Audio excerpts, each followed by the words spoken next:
entamer avec la GN. Pour cela, on va relire ce texte que nous avions ici, là. Relire ce texte dans Marc 9. Comme je viens de vous donner ce texte, Marc 9, le verset Marc 9. Nous allons relire Marc 9 encore. Marc 9 encore. Nous allons relire Marc 9. Marc 9 encore. Maintenant, c'est de la GN. On parle de la GN maintenant. De la GN. La GN. Et vous allez voir dans la parole de Dieu, on n'a pas le mot en fait. On a la GN, on a le séjour des morts. Le séjour des morts, c'est le prison. C'est la prison temporaire.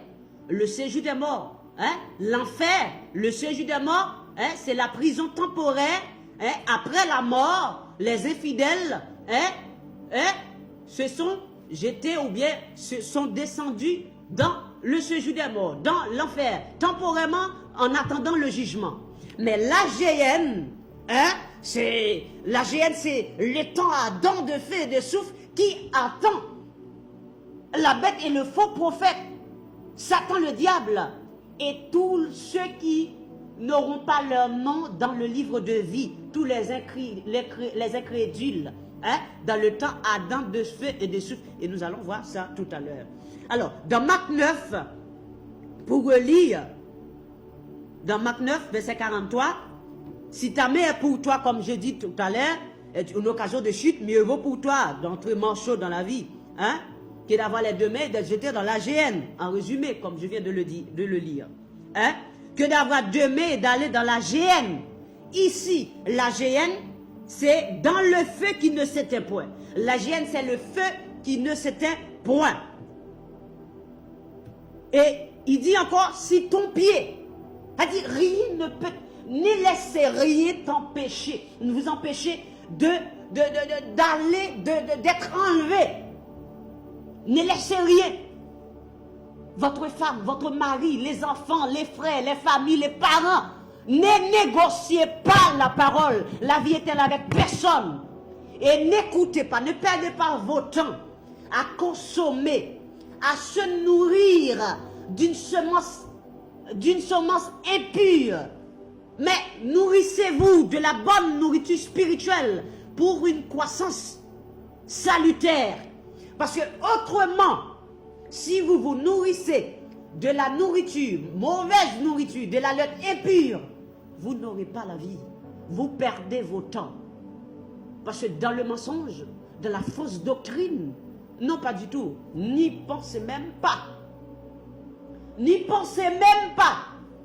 Parce que 2 Jean 1er le verset 9 dit, quiconque va plus loin et ne demeure pas dans la doctrine de Christ n'a point Dieu.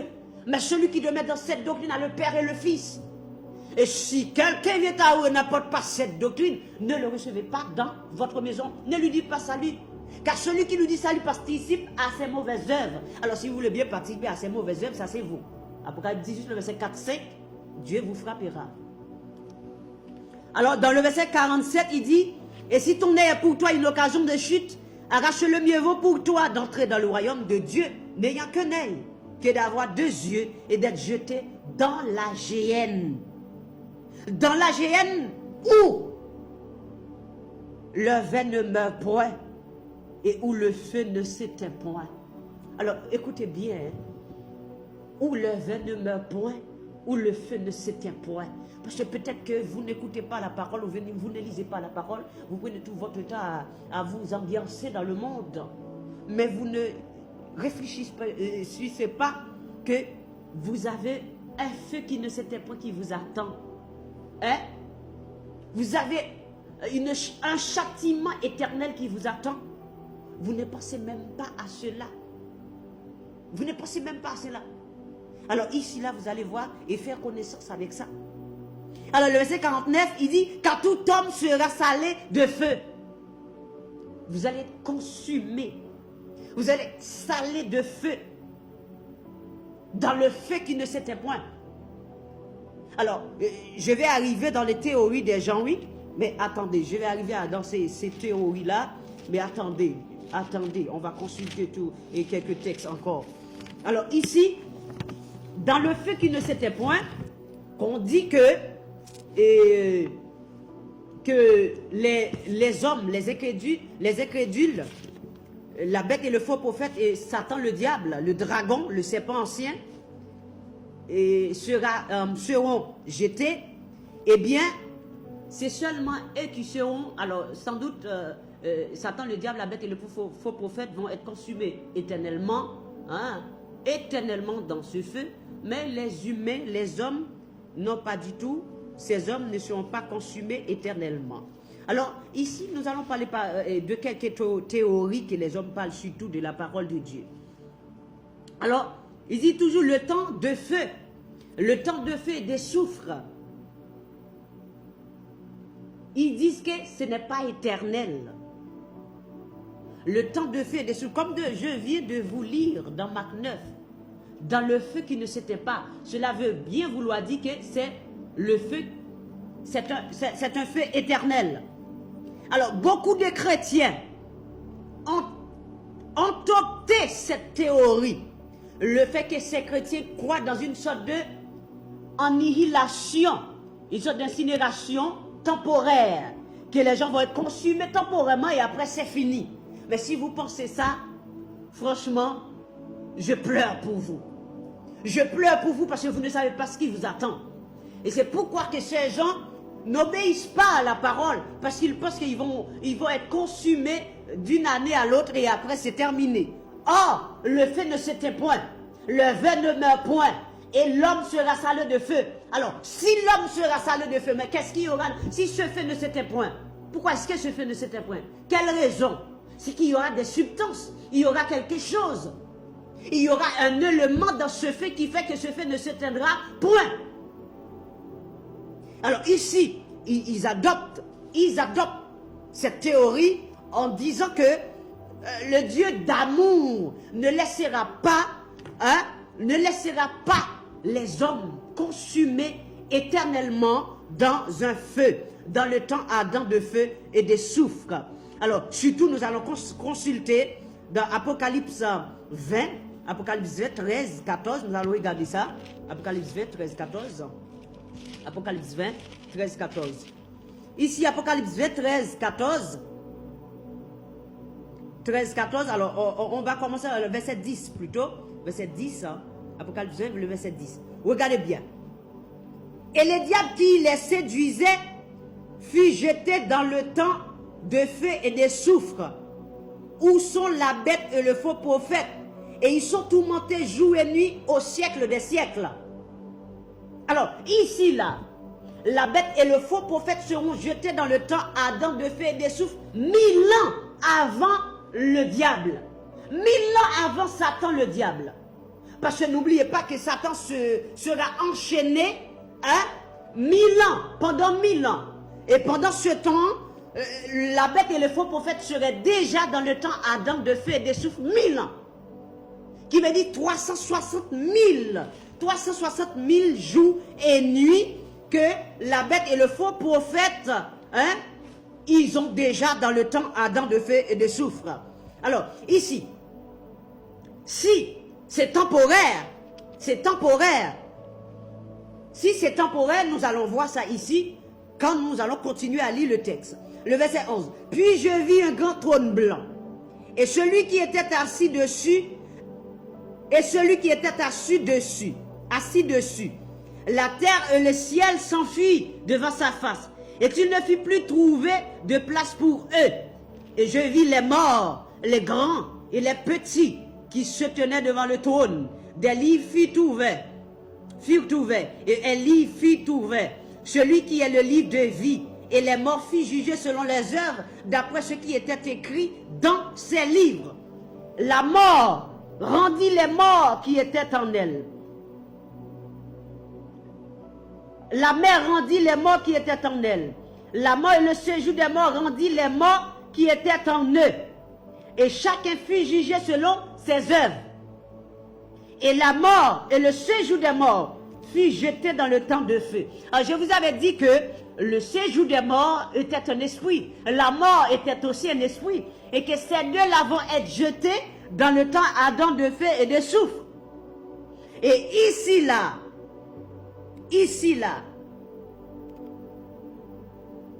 la bête et le faux prophète qui étaient jetés dans le temps de feu de soufre 1000 ans avant le diable, et le diable dans le verset 10 Apocalypse 20 fut jeté après 1000 ans,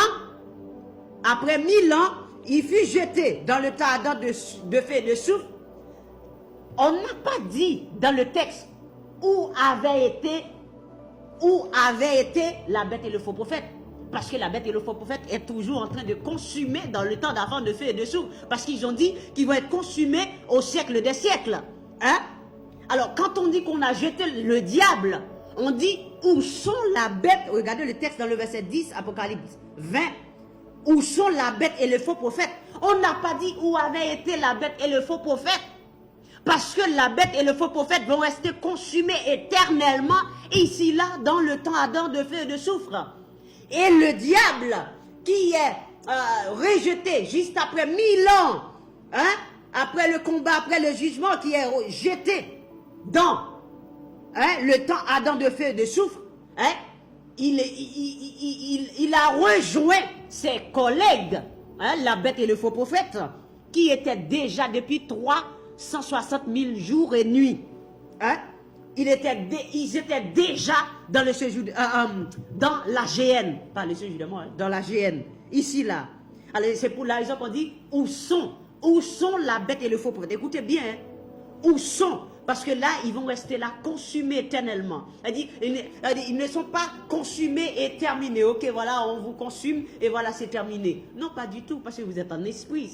Vous n'avez pas une chair humaine que vous avez consumée et terminée. Non, pas du tout. C'est l'esprit. Hein? C'est l'âme de la personne qui est en train de consumer éternellement dans le temps ardent de feu et de soufre. Où la bête et le faux prophète, et que le diable lui-même, il est jeté aussi pour rejoindre ses collègues dans le temps ardent de feu et de soufre. Et ils seront en train de consommer, vous comprenez, selon le langage de l'Apocalypse. Alors, ici là, la mort et le séjour des morts rejoignent ces trois citoyens, et le diable, la bête et le faux prophète. Eh bien, la mort et le séjour des morts les rejoignent dans le temps ardent de feu et de soufre, hein, où ils vont continuer, ils vont consumer éternellement dans ce feu qui ne s'éteint point. Et le verset 14, et la mort et le séjour des morts fut jeté dans le temps, hein, Apocalypse 1, le verset 14, dans le temps de feu. C'est la seconde mort, le temps de feu. Alors, la seconde mort est pour tous ceux qui, n'obéissent pas à l'évangile de Jésus-Christ et tous ceux qui ne connaissent pas Dieu. Alors le verset 15, il dit, quiconque ne fut pas trouvé écrit dans le livre de vie fut jeté dans le temps de feu. Quel est le temps de feu? Dans la GN. Où sont la bête et le faux prophète? Hein? Où sont le diable? Où sont la mort et le séjour des morts? Hein? Mais qui sont ces gens qui vont être jetés dans le temps ardent de feu et de soufre? Apocalypse 21, le verset 8. Regardez. Apocalypse 21, le verset 8. Apocalypse 21, le verset 8, il dit, mais pour les lâches, les incrédules, les abominables, les meurtriers, les impudiques, les enchanteurs, les idolâtres et tous les menteurs, hein, les menteurs, les gens qui enseignent de fausses doctrines, leur part sera dans le temps ardent de feu et de soufre. Hein? Le temps ardent de feu et de soufre, ce qui est la seconde mort. On revient dans l'Apocalypse 20. Hein? Le temps ardent de feu et de soufre, ce qui est la seconde mort. Apocalypse 20, verset 14, verset 15. La seconde mort. Il n'y a pas deux types de seconde mort. Il y a un seul type de seconde mort. Et la seconde mort, c'est une mort éternelle dans le temps ardent de feu et de soufre, où le ver ne meurt point, où l'homme sera salé de feu éternellement. Alors ici, là, la seconde mort, ce sont les incrédules, les abominables, hein? Les abominables, les menteurs, les enchanteurs, les idolâtres, les impudiques. Ces gens vont être jetés éternellement. Et ils sont consumés au siècle des siècles, selon le verset 10, Apocalypse 20. Hein? Ils seront tourmentés jour et nuit au siècle des siècles. C'est la parole. Personne ne peut interpréter ça comme les témoins de Jéhovah. L'interprète, c'est temporaire. Mais ce n'est pas temporaire. Car je vous montre dans le verset 10, Apocalypse 20, qui dit, où sont la bête et le faux prophète? le diable est jeté. Où sont la bête et le faux prophète? Le texte n'a pas dit où avait été la bête et le faux prophète, parce que puisqu'on dit c'est consumé et terminé, puisque cette consommation est terminée, alors il n'y aura pas la bête et le faux prophète. On pourrait dire où avait été la bête et le faux prophète. Mais on n'aurait pas dit que où sont la bête. C'est qu'ils sont toujours. Ils y sont toujours. Alors oui, la bête et le faux prophète, ils sont toujours lorsque Satan, le diable, sera jeté dans le temps ardent de feu et de soufre, hein, où ils seront tourmentés au siècle des siècles, et la mort, le séjour des morts et les incrédules vont être jetés dans le temps ardent de feu et de soufre de la même manière. Alors nous allons regarder ça encore dans un texte. Un texte, c'est surtout Apocalypse 14, le verset 11. Apocalypse 14, 11. Et nous allons voir ce que dit la parole ici. Apocalypse 14, 11. Apocalypse 14, 11. Apocalypse 14, 11. Que dit la parole? Apocalypse 14, 11, il dit... Alors, le verset 10... Alors, le verset 9. On va commencer à partir du verset 9. Apocalypse 14, 9, 10, 11. Et un troisième ange les suivit, en disant d'une voix forte, si quelqu'un adore la bête et son image, et reçoit une marque sur son front ou sur sa main, il boira lui aussi du vin de la fureur de Dieu, versé sans mélange dans la coupe de sa colère, et il sera tourmenté dans le feu et le soufre, devant les 7 anges et devant l'agneau, et la fumée de leur tourment monte au siècle des siècles, et ils n'ont de repos, ni jour, ni nuit, ceux qui adorent la bête et son image, et quiconque reçoit la marque de son nom. Pas de repos, ni jour, ni nuit. Je ne sais pas pour les gens de la théorie de incinération ou bien annihilation, je ne sais pas qu'est-ce qu'ils peuvent dire. Qu'est-ce qu'ils peuvent dire par rapport au texte qui dit ni jour ni nuit, pas de repos, hein, dans le feu et le soufre, hein, le temps ardent de feu et de soufre. Alors c'est ça la parole et c'est très clair. Alors ici nous allons dans 2 Thessaloniciens pour consulter un dernier texte. 2 Thessaloniciens 1er. 2 Thessaloniciens 1er. 2 Thessaloniciens 1er. Ok, 2 Thessaloniciens 1er. Alors, le verset 5, 6, 7, 8, 9. Alors, il dit, c'est une preuve du jugement de Dieu, pour que vous soyez jugés dignes du royaume de Dieu, pour lequel vous souffrez. Car il est de la justice de Dieu de rendre l'affliction à ceux qui vous affligent, et de vous donner, à vous qui êtes affligés, du repos avec nous. Lorsque le Seigneur Jésus apparaîtra du ciel avec les anges de sa puissance, au milieu d'une flamme de feu, pour punir ceux qui ne connaissent pas Dieu et ceux qui n'obéissent pas à l'évangile de notre Seigneur Jésus. Ils auront quoi comme châtiment? Ils auront pour châtiment une ruine éternelle, loin de la face du Seigneur et de la gloire de sa force. Alors, la ruine sera éternelle. Je ne sais pas si quelqu'un peut interpréter ça d'une autre manière. Parce que c'est clair, là, on n'a pas besoin de la théologie des hommes de ce siècle pour qu'on puisse voir que ce sont des choses littérales. Hein? Une ruine éternelle. Alors, si les chrétiens auront la vie éternelle que nous aurons n'aura pas de fin. C'est au siècle des siècles. C'est pour tout le temps. Mais ces gens-là qui n'obéissent pas à l'évangile de Christ, ils auront un tourment, ce tourment. Ils auront cette ruine éternellement au siècle des siècles. Et ne croyez personne qui vous dit que ce serait temporaire. Dieu est un Dieu d'amour quand vous observez ses commandements. Mais quand vous faites ce qui est contraire à sa parole, il n'est pas un Dieu d'amour. Il est un feu dévorant.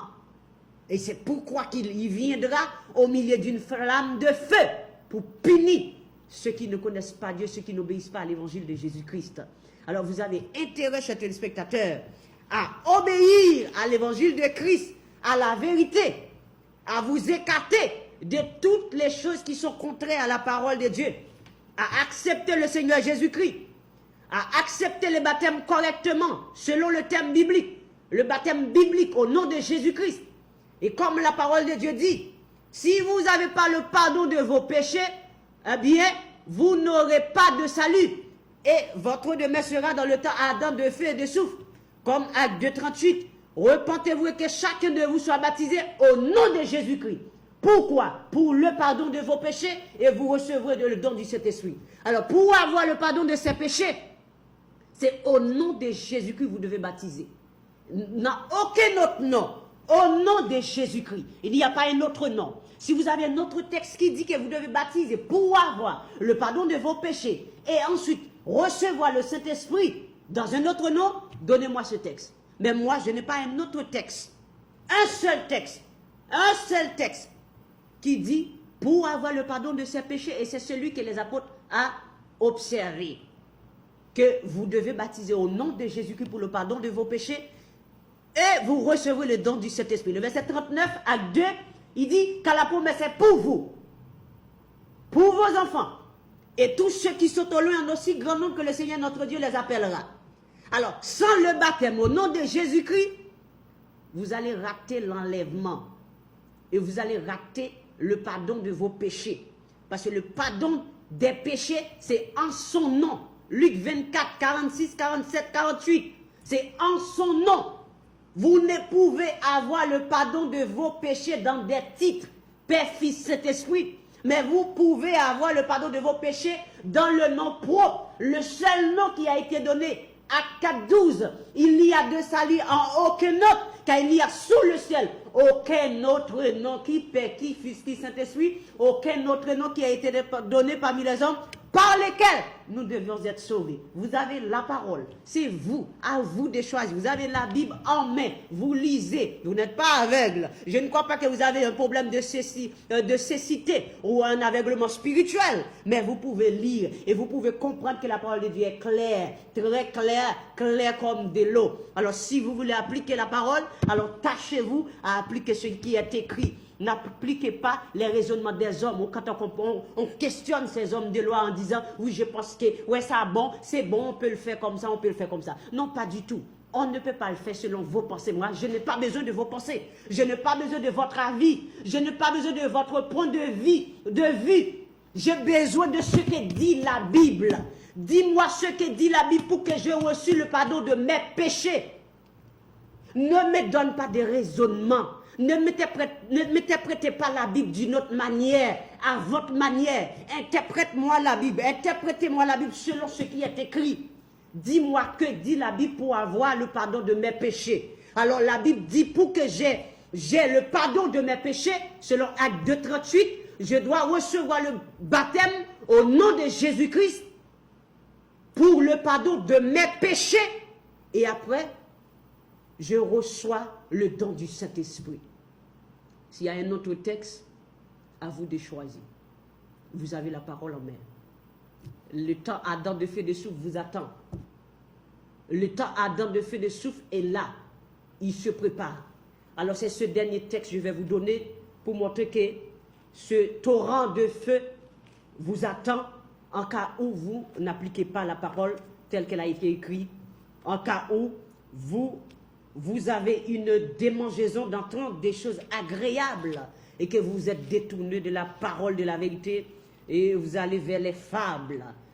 Pour écouter les fables, ce que vous aimez entendre. Parce que vous aimez quand les hommes des lois vous disent, ouais, vous pouvez porter des pantalons. Vous pouvez rester comme ça sans avoir le baptême au nom de Jésus-Christ. Mais non, moi je ne vais pas vous le dire. Je vous dis la vérité, peu importe vous m'aimez ou vous m'haïssez.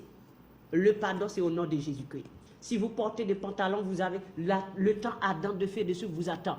Si vous portez des habillements d'hommes ou comme le diable fait maintenant dans ce siècle, il fait en sorte à ce que les chrétiens trouvent le port de pantalon chez les femmes normal, ou tout comme l'homosexualité est devenue normale. Parce que tout le monde accepte le compromis du malin. Et que tout le monde se laisse emporter en portant des pantalons. en ne pas se voiler la tête. Le temps Adam de fait des souffles vous attend. En cas où vous ne vous convertissez pas, vous devez vous voiler la tête. Vous devez être baptisé au nom de Jésus-Christ pour le pardon de vos péchés. Sans le baptême au nom de Jésus-Christ, vous n'avez pas le pardon de vos péchés. Et si je mens, appelez. Dites que je mens parce qu'il y a la parole. Mais seulement vous allez appeler avec texte en main, un texte qui dit le contraire, que je peux recevoir le pardon de mes péchés dans un autre nom. Si la Bible prouve que je peux recevoir le pardon de mes péchés dans un autre nom, appelle et prouvez-moi ce verset. Et si vous ne pouvez pas, alors faites-vous baptiser au nom de Jésus-Christ pour le pardon de vos péchés, afin que vous puissiez recevoir le Saint-Esprit. Alors, Ésaïe 30-33, nous allons regarder un dernier verset. Je vous avais dit que le temps Adam de feu et de souffle vous attend. Alors, il faut regarder comment ça vous attend. Ésaïe 30-33. Ésaïe 30, chapitre 30, le verset 33. Il dit, depuis longtemps, un bûcher est préparé. Il est préparé pour le roi. Il est profond. Il est vaste, son bûcher. Et c'est du feu et du bois en abondance. Le souffle de l'Éternel l'enflamme comme un torrent de soufre. Comme un torrent. Alors, Ésaïe a décrit, le prophète a décrit la géhenne. Hein? Et c'est le souffle de l'Éternel qui l'enflamme. Alors, puisque le souffle de l'Éternel est éternel, chers téléspectateurs, et c'est évident, c'est logique de voir que le temps Adam de feu et de souffle est éternel. Et il sera éternel, comme dit la Bible, et c'est un terme littéral qu'on peut comprendre. Il n'y a rien de difficile. Hein? Il n'y a rien de difficile, les théologiens, pour que vous ne puissiez pas comprendre que le temps Adam de feu et de souffle sera éternel. Alors, surtout, examinez la parole. Examinez la parole. Examinez la parole. Ne gaspillez pas vos temps. Ne perdez pas vos temps. Parce que vous connaissez la parole. Vous savez ce que dit la parole. Vous savez que vous êtes en train de perdre vos temps. Parce que vous courez loin de la parole de la vérité. Vous vous attachez aux fables parce que c'est trop dur. Le chemin étroit est trop dur. Personne ne veut. Et Jésus-Christ avait raison dans Luc 12, 32. Ne creux point, petit troupeau, car le Seigneur a trouvé bon de vous donner le royaume. Hein? Parce que c'est un petit troupeau. Un petit troupeau. Parce que beaucoup de gens ne veulent pas. Hein? Ne veulent pas le chemin étroit. Vous voulez porter des pantalons? Pas du tout, pas ici. Pas dans l'église de Jésus-Christ. Parce qu'à l'époque, pour qu'une femme portait un pantalon, on devait avoir un permis de la préfecture. Même le monde trouvait que c'était une chose mauvaise de voir une femme qui portait un pantalon. C'était une chose abominable. On croyait que ces femmes c'était des prostituées. Et maintenant, tout le monde accepte. Le diable fait en sorte à ce que l'église accepte ça. Et des hommes de Dieu disent c'est normal. Des bijoux, des maquillages, des bagues, faux ongles, tout ça. Et tous ces gens-là portent des choses. Hein, ils ne se sanctifient pas. Hein, ils s'attachent avec le monde, mais ils prétendent attendre. Ils prétendent attendre le retour de Jésus-Christ. Hein? Ils ne sont pas baptisés correctement selon la Bible. Ils prétendent attendre l'enlèvement. Or, les apôtres se sont baptisés correctement. Hein? Les disciples se sont baptisés correctement, mais ils font le contraire. Et bien qu'ils sont à côté de la plaque, à côté du fondement des apôtres, ils ne s'inquiètent pas. Hein? Ils ne s'efforcent pas à retourner, à revenir sur le fondement des apôtres et à faire ce qui est fait.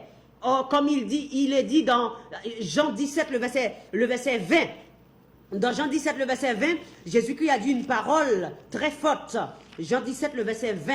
Parce que beaucoup de gens disent que c'était les apôtres. Alors moi, je fais ce que Jésus-Christ dit. Hein? Je fais ce que le Seigneur dit. Moi, et tout et tout. Alors ce que Jean 17 a dit, alors mettez l'accent dessus. Le verset 20.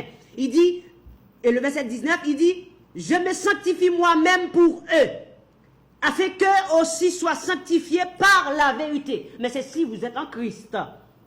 Le verset 20, ce n'est pas pour eux seulement que je prie, mais encore pour ceux qui croiront en moi par leur parole. Alors si vous ne croyez pas dans la parole des apôtres, chers téléspectateurs, regardez bien Jean 17, le verset 20.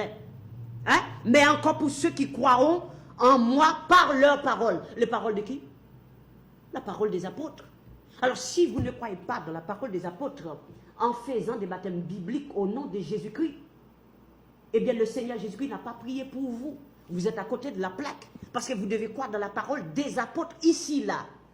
La parole, il faut croire. Que font les apôtres? Hein? Ils baptisent les gens au nom de Jésus-Christ, le nom propre de la personne.